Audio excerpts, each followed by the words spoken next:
지금 우리가 서 있는 이 수도 한양, 그 심장부에 찬란하게 빛나야 할 절이 단 하나도 없다는 사실을 아시나요? 천년이 넘는 세월 동안 불교를 국교로 삼았던 고려의 찬란한 유산을 생각해보면 이는 참으로 충격적인 광경이 아닐 수 없습니다. 과연 무엇이 이토록 거대한 변화를 가져왔을까요?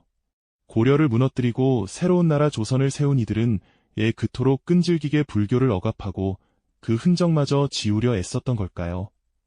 단순히 종교를 박해한 것이 아니라 그 이면에는 왕권을 강화하고 새로운 이념을 확립하려는 냉혹한 권력의 논리가 숨어 있었습니다.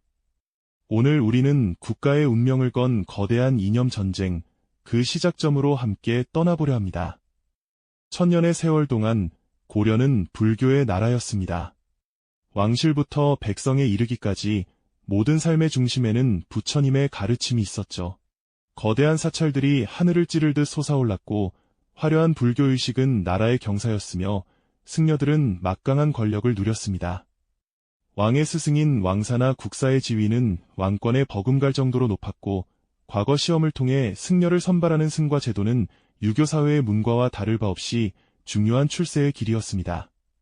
백성들은 부처님의 가피를 빌며 안녕을 기원했고 왕실은 국가의 번영을 불력에 의지했습니다.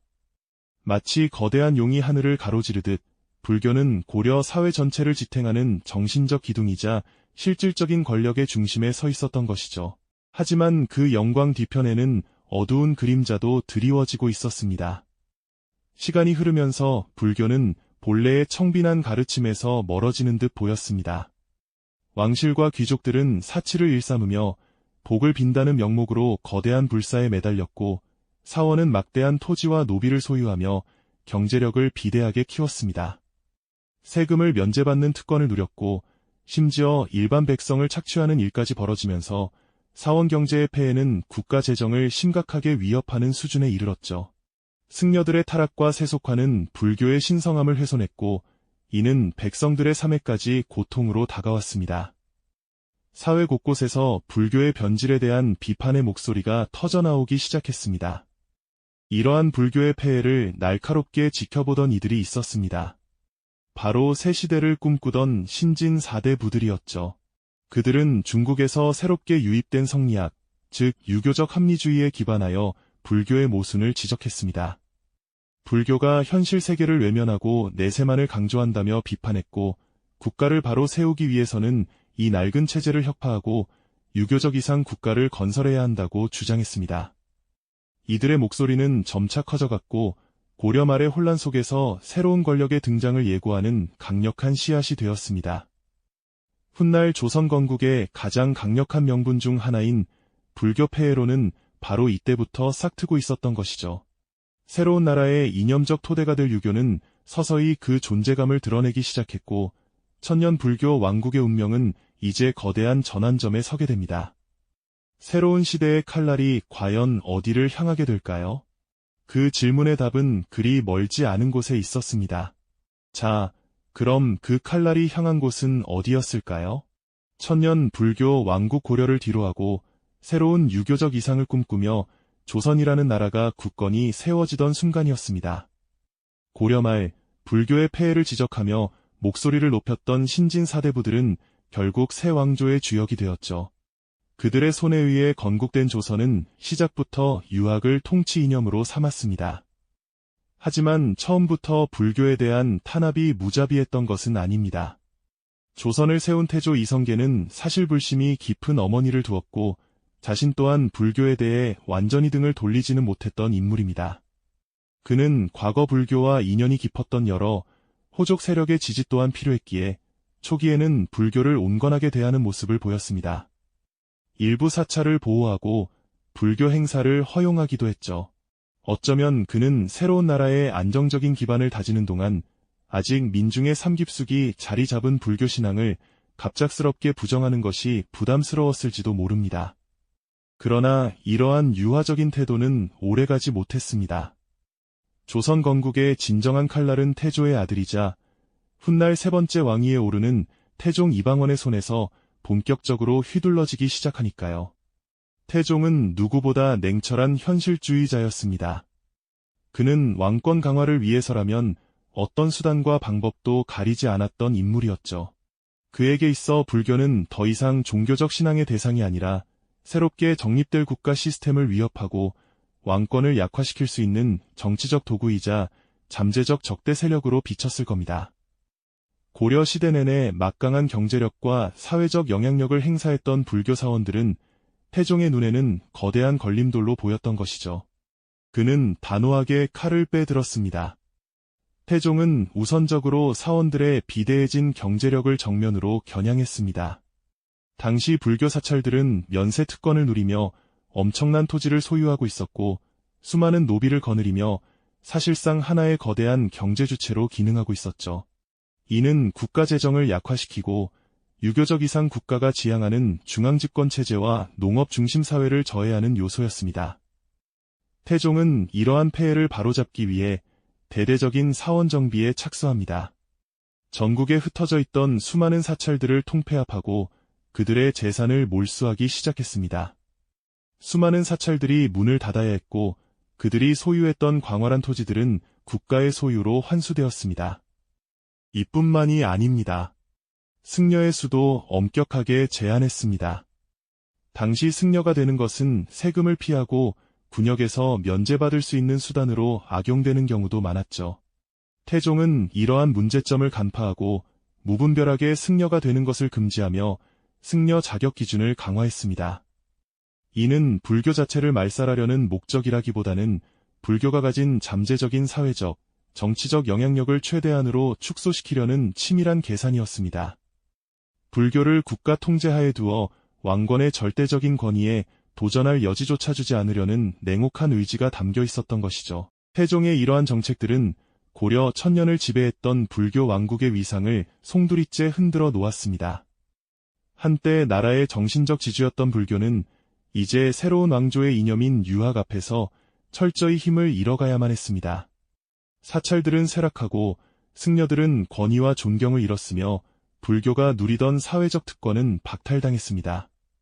조선은 이렇게 유교를 국가의 기둥으로 삼는 과정에서 불교를 정치적 도구로 활용하여 왕권을 강화하고 새로운 질서를 확립하는 냉혹한 길을 걸었던 것입니다.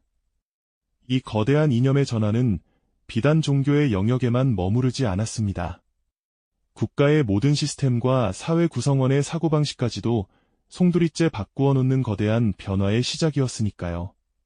과연 이 변화의 끝은 어디였을까요? 고려 천년을 지배했던 불교가 새로운 왕조의 이념인 유학 앞에서 힘을 잃어가는 거대한 변화의 물결. 과연 그 파고의 끝은 어디였을까요? 그 최종적인 완성은 다름 아닌 성군이라 불리는 세종대왕의 시대에 이르러 비로소 그 정점을 찍게 됩니다. 세종대왕은 단순히 불교를 억압하는 데 그치지 않고 조선이라는 나라의 사상적 기틀을 확고히 다지는 동시에 불교를 국가 통제 아래 두는 치밀한 전략을 펼쳤습니다. 세종시대에 시작된 불교 억압은 세종시대를 맞아 더욱 정교하고 단호한 형태로 진화했습니다. 이는 단순히 종교를 박해하는 것을 넘어 국가의 시스템과 사회 질서를 재편하려는 세종의 냉철한 판단이 담겨 있었던 것이죠. 세종대왕은 유학을 국가 통치의 핵심 이념으로 확립하기 위해 학자들과 함께 유교 경전을 깊이 연구하고 인재를 양성하는 데 심혈을 기울였습니다.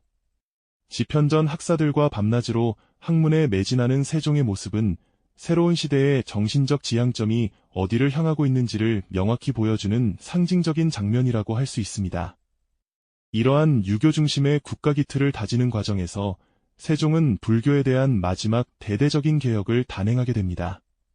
바로 선교양종, 통합 및 축소 정책이었습니다. 고려 시대부터 내려오던 수많은 불교 종파들, 예를 들어 조계종, 천태종, 화엄종 등 복잡하게 나뉘어 있던 종파들을 선종과 교종이라는 단 두 개의 종파로 과감하게 통합하는 결정을 내린 것이죠. 이는 불교의 영향력을 대폭 축소하고 중앙정부가 불교를 효율적으로 통제할 수 있도록 만든 매우 전략적인 조치였습니다. 통합된 선교양종은 국가의 엄격한 관리 감독 아래 놓이게 되었고 각 종파에 속한 사찰의 수도 극도로 제한되었습니다. 한때 수천에 달했던 사찰들은 이제 손에 꼽을 정도로 줄어들었고 그나마 남은 사찰들도 대부분 도성 밖 깊은 산속으로 자리를 옮겨야만 했습니다.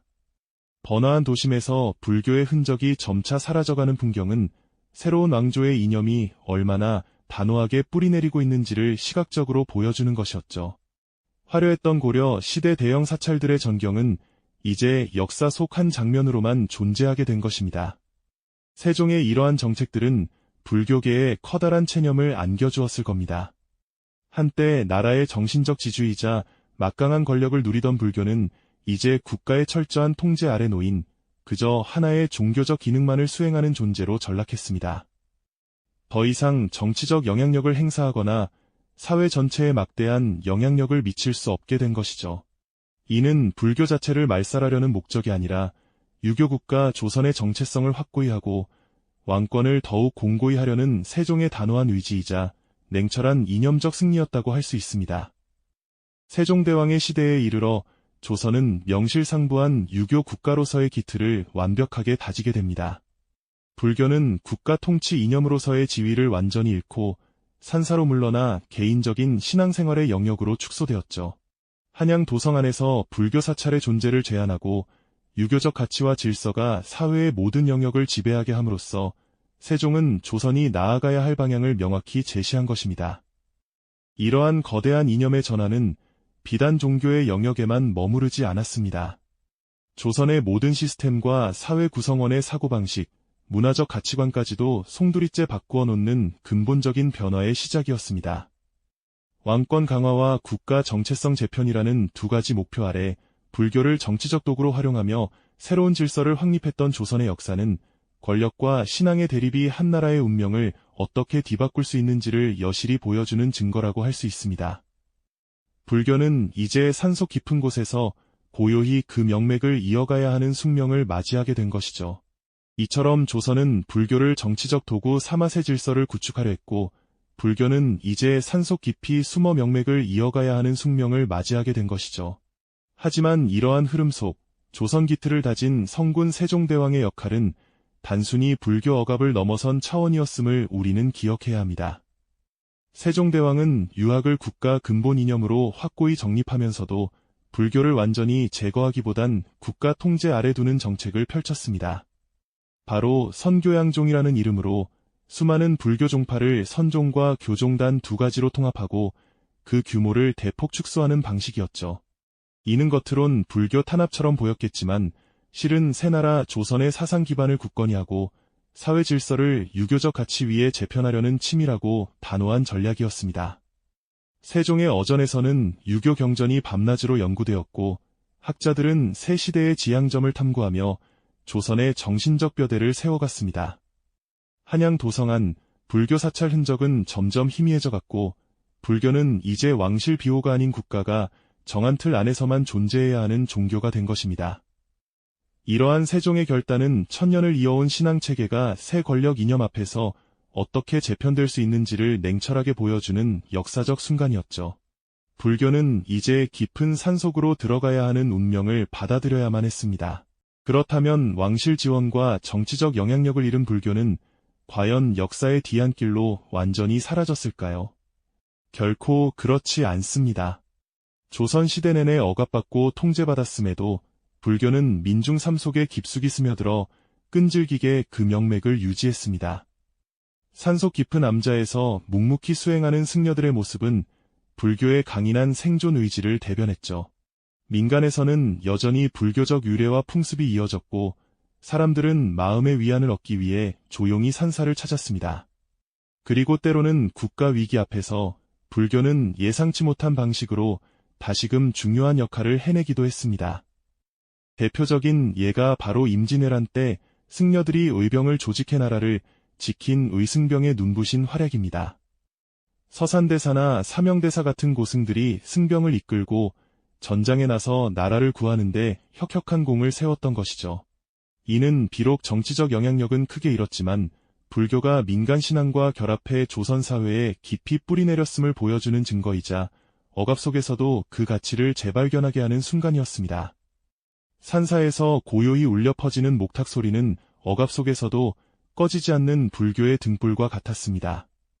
이처럼 세종대왕이 선교양종 정책을 단호히 발표하고 조선의 모든 행정구역에서 불교 사찰 존재를 엄격히 제한하며 유교 국가 정체성을 최종 확립했던 순간은 천년을 이어온 거대한 신앙 체계가 새로운 권력 이념 앞에서 어떻게 굴복하고 재편될 수 있었는지에 대한 충격을 안겨줍니다.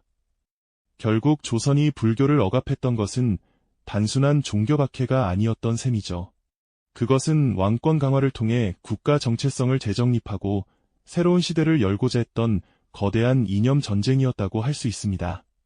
오늘날 우리가 당연히 받아들이는 한국 사회의 유교적 가치관과 다양한 문화 유산들은 결코 자연스럽게 형성된 것이 아니었습니다. 권력과 이념의 치열한 충돌 속에서 과거의 선택들이 현재를 만들어낸 역동적 과정이 있었음을 우리는 기억해야 합니다. 이러한 권력과 신앙의 대립, 그리고 그로 인한 사회 변모는 비단 조선시대에만 국한되지 않는 인류사 보편의 질문을 우리에게 던져주고 있습니다. 역사는 언제나 현재를 비추는 거울이니까요. 이 영상이 도움이 되셨다면 좋아요와 구독 부탁드립니다. 여러분의 응원이 제게 큰 힘이 됩니다. 다음 영상에서도 더 유용한 정보를 공유하겠습니다. 감사합니다.